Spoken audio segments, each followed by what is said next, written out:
mayroon pong isang bangus dito, boneless na. Mag-i-steam po tayo. Ayan po ang ating ilalagay. Kamatis na hiniwa, sibuyas, luya, bawang, pickles, at meron din paminta, asin, pampalasa. Yan. Ilalagay po natin dito sa loob ng bangus.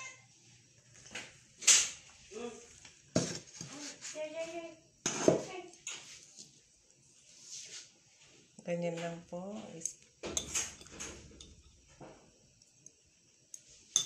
Pwede kayong maglagay ng tanglad kung gusto niyo po. Pero wala akong tanglad kasi.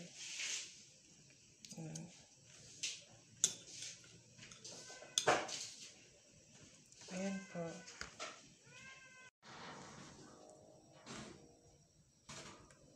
Ayan po, nailagay na natin lahat. Isasara na natin. Ganyan lang naman. Dahan-dahan. Ganyan po. Tapos babalutin na natin ng dahon ng saging para mabango.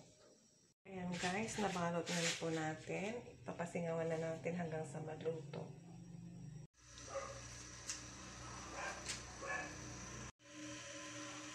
Ayan, kumukulo na po. Ilagay na natin ang isda. Kailangan kulong-kulo po talaga ang tubig.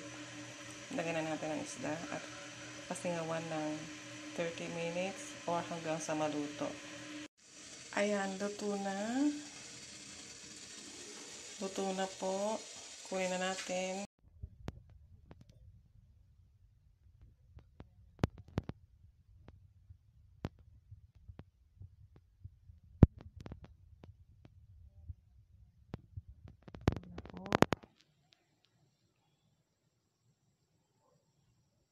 Pwede kayong gumawa ng sausawan na soy sauce at kalamansi. Pero ako okay na. Okay na ako sa ganito lang.